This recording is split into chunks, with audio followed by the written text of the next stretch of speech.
Shalom Alejem. Esta semana vamos a hacer la Parashá Shmini y dice así, que se lee en el libro Levítico número 10, versículo primero y otros versículos. Y dice así, Zot Torata e Hasham, Kodesh Kodashim Hu, Veikhu Bnei Aaron, Nadav ve'Avihu, Ish Machtato, Vidnu Bahen Esh, Veyasimu Elea Ktoret. Tomarán los hijos de Aarón, Nadab y Abihu, cada cual tomó su incienso y lo pusieron sobre ellos sobre un fuego sobre el cual colocaron el incienso y lo ofrecieron ante el Adonai, pero fue un fuego profano y era un fuego que el Dios, que el Elohim, no les había dicho hacerlo. ¿De qué se trata la situación? El rabino mi rabino y maestro Abraham Gottlieb, y que viva por muchos años, nos explica. De este versículo se aprende que aunque a veces una persona hace cosas que le parecen obligatorias, si el Creador no le ordenó hacerlas, está prohibido hacerlas. Y así ocurrió con Nadab y Abiú, quienes se voluntarizaron en hacer un ofrecimiento de incienso ante Hashem, que es un acto muy elevado, y lo hicieron con buenas intenciones correctas. Y estos eran hombres muy altos y muy, diríamos, grandes hombres, como se verá en el escrito más adelante, en el versículo 3 que dice, es lo que habló el Señor. Rashi comenta, Moisés le dijo a Aarón, Aarón, hermano mío, sabía que el santuario sería santificado a través de los cercanos al Creador y pensé que sería a través de mí o a través de ti, le dice Moshe a Aarón. Y ahora veo que ellos, tus hijos, Nadab y Abiú, resultan ser que son más grandes que tú y yo. Sin embargo, pues porque el Creador no ordenó que estos lo hicieran. Y por esta situación, porque Hashem no ordenó, eso es una cuestión prohibida. Entonces está escrito, y entonces Moisés le dijo a Aarón, es lo que habló Hashem, entre mis cercanos seré santificado y ante todo el pueblo seré glorificado.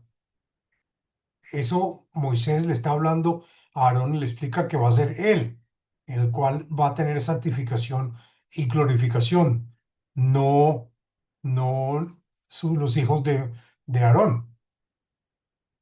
Rashi explica que esto lo dice que de todo el pueblo seré glorificado. Explica Rashi que cuando el santo, bendito sea Hashem, ejecuta un juicio sobre los personas tzadikim, sobre los justos, Hashem es temido y exaltado y alabado. Si esto ocurre con ellos, pues obviamente que con los malvados habrá un juicio mucho más fuerte.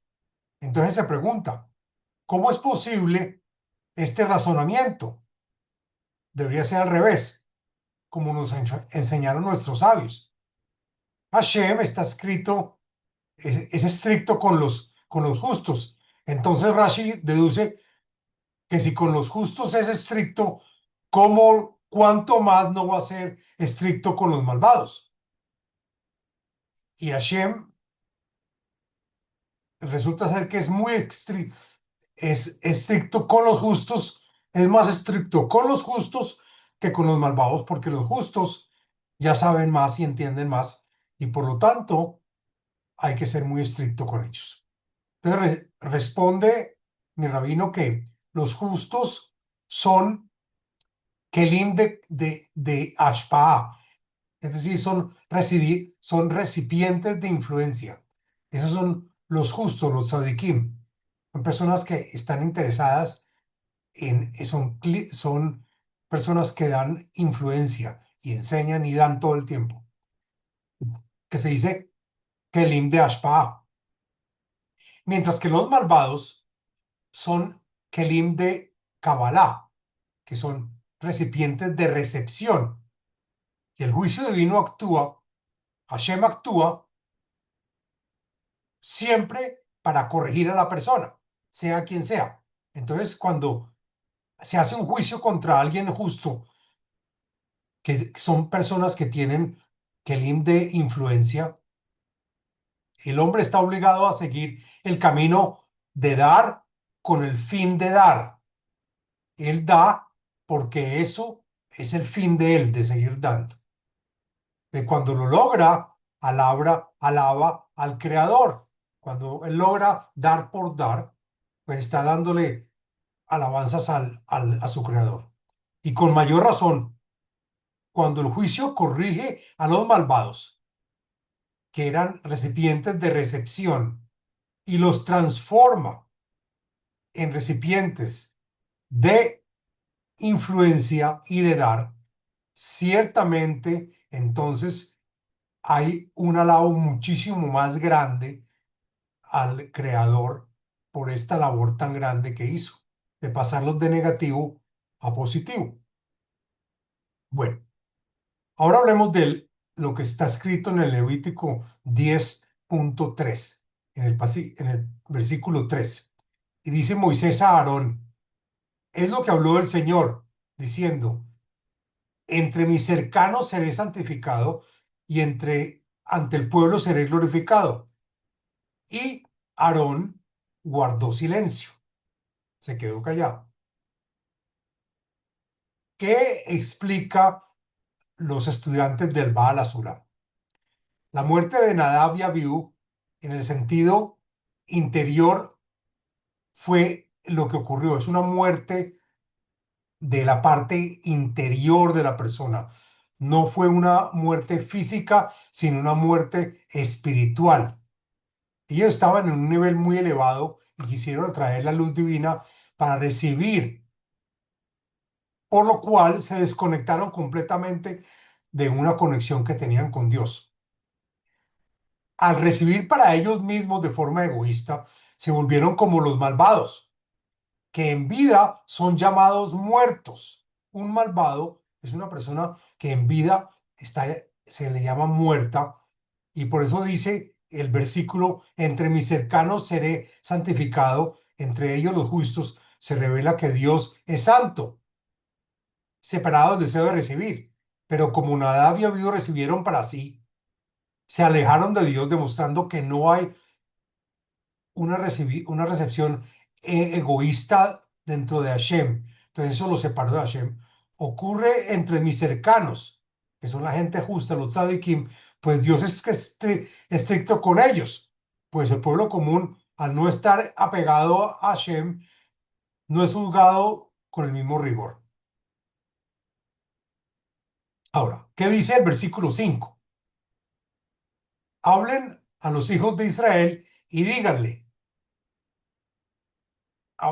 este animal es el que podemos comer dentro de todos los tipos de ganado. Este es aquel que se puede comer. Rashi explica con respecto a estas leyes de kashrut, de comida, que este animal, te dice en hebreo, ahayá, alude a la vida, haim, pero también es palabra de hayá, que es una bestia. Pues Israel es justo a su raíz y merece vivir.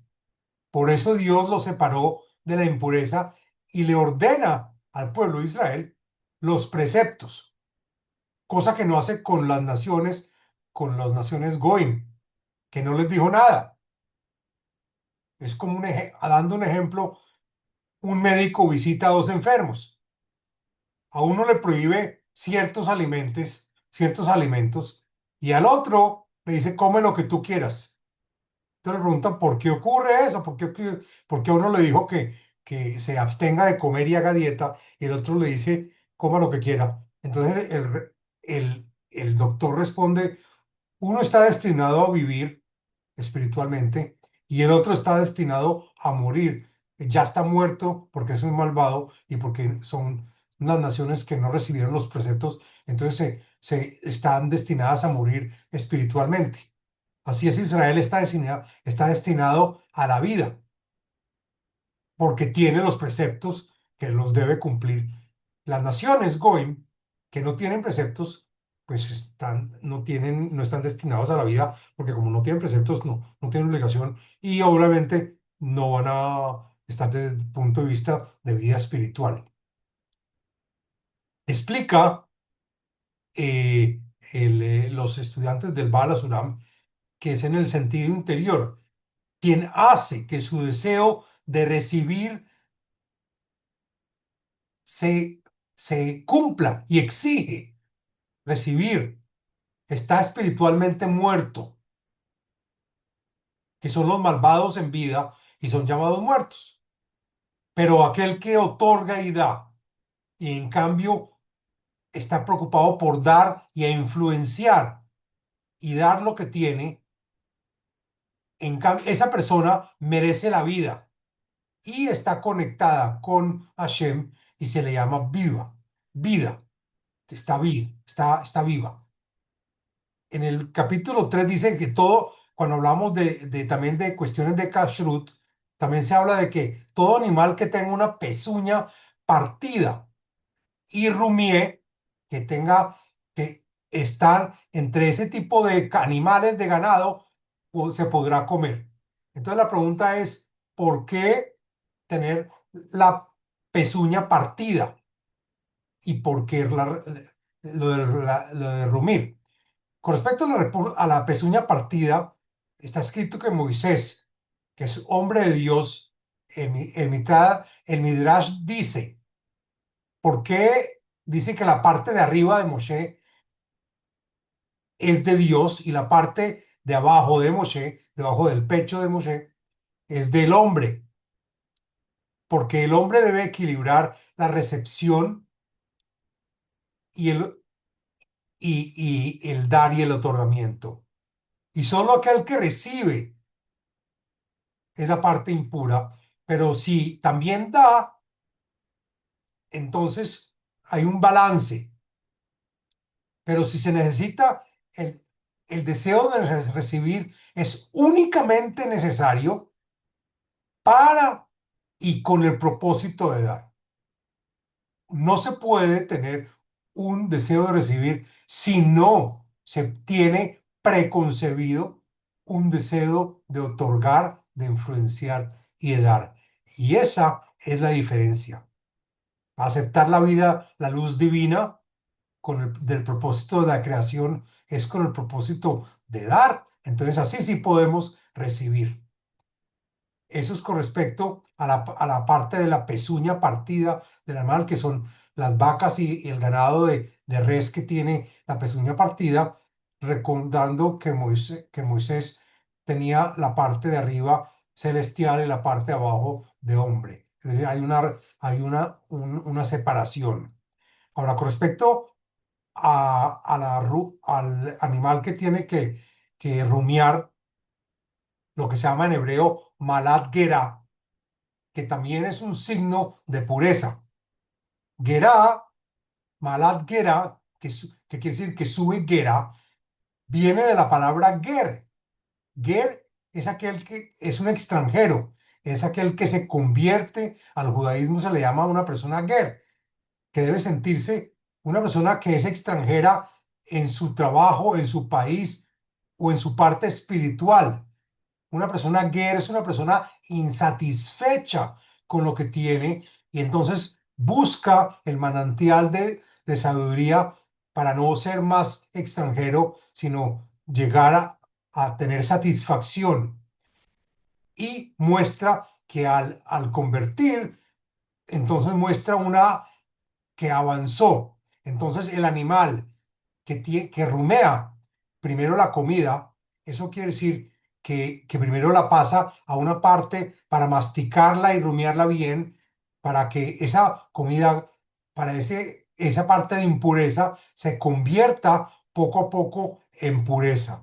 Es decir, para que pase por una parte, para que se pase por un estado de extranjería, de extranjero, y por medio de de rumiar, lo convierte en una comida buena y aceptable para sus estómagos y para que se convierta en leche para la persona y carne.